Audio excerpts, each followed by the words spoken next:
So today we're going to talk about the difference between essential oils and fragrance oils. We're going to talk about the advantages and the disadvantages of essential oils and the advantages and disadvantages of fragrance oils and when to use which. By the end of this video, not only will you understand the difference between essential oils and fragrance oils, but you will also understand how to make a scent blend long-lasting in soap and why a soap making environment leads to your scent fading out very quickly. And if you're completely new here, my name is Perry. I have a background in chemical engineering and a master's in biotechnology. For the past 5 years, I've been working in the biotech industry, focusing on skincare molecules.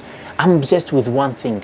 I'm obsessed with formulation and understanding the why behind things and inspiring you not only to copy recipes without understanding what you're doing, but to also design your own recipes based on their own goals and understand how to tweak the ratios to create completely new products. That's why I put together a free PDF that shows you how you can make 6 new skincare products with only 7 ingredients. You don't need more. You don't need 100 ingredients to make soap or other skincare products. You need very few, understanding of those, how to tweak the ratios, and you get a completely new product. If you want this, comment "I want a formulation" and I will send to you as soon as I see your comment. Without further ado, let's get down to this video.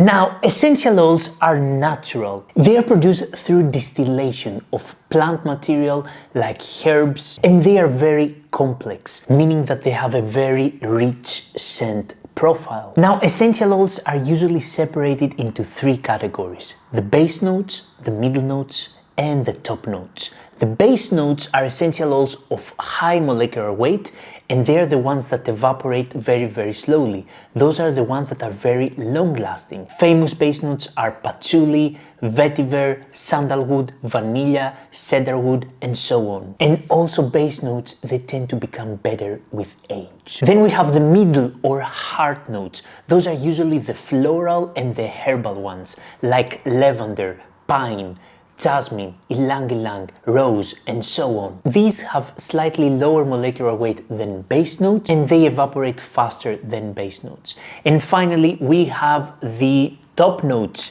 and the top notes are the ones that are of the lowest molecular weight. They evaporate very fast. They are the ones we smell first. They're the first impression of the perfume.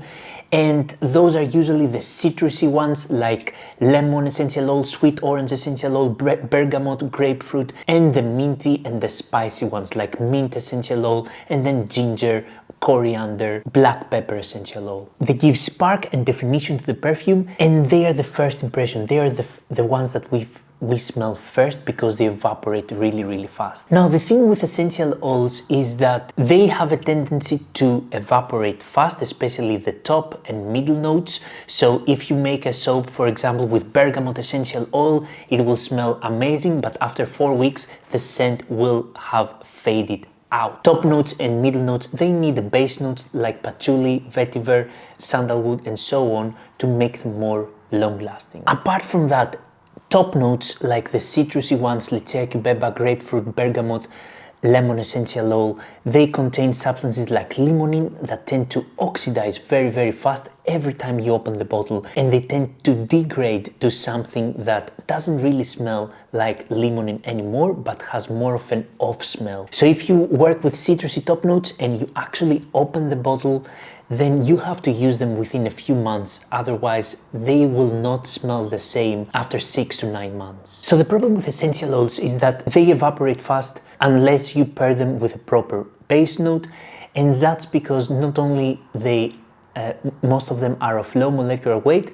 but at the same time they're subjected into an environment of high pH and high temperature. Soap making environment is an environment where you have lye and oils reacting together, and lye is highly basic, meaning that it has a very high pH. The soap itself is alkaline. It has a pH of 9 to 10, which means that all these essential oils, they are quite sensitive to the high pH and they tend to degrade in that environment. Plus, the high temperature of saponification makes them evaporate faster. The other disadvantage of essential oils is that you cannot find certain essential oils like strawberry, cherry blossom, ocean breeze smell, and so on natural. You can only find them synthetic. From the other side, fragrance oils are synthetic. and they are designed specifically for soap making. They're way more long-lasting than essential oils. They're much cheaper, but in the end of the day, they are synthetic. A lot of them might contain substances like phthalates and parabens that are hormonal disruptors. So if you're planning to buy fragrance oils, always make sure you buy fragrance oils without phthalates and without any parabens. I like to use certain fragrance oils that I cannot find natural.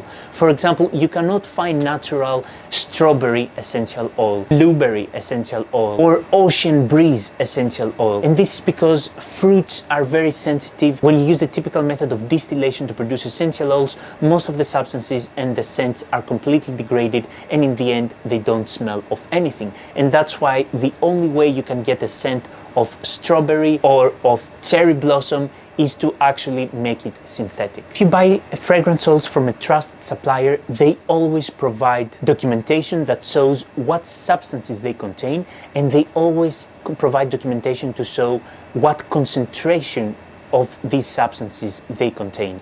So you know if something might cause a specific allergy, and you also know if they contain any compounds like phthalates or parabens. Now, fragrance oils are designed so they can withstand the high pH and high temperature of soap making, which makes them ideal if you want to make something that will last even 1 year from now.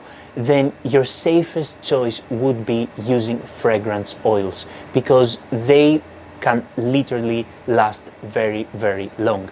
I've made some soaps with fragrance oils 2 years ago, and I still have some of them, and they still smell fine. Note as well that fragrance oils usually your supplier will tell you if certain fragrance oils lead to trace acceleration. Trace acceleration is basically when your soap butter thickens so fast that you don't have time to pour it into the mold.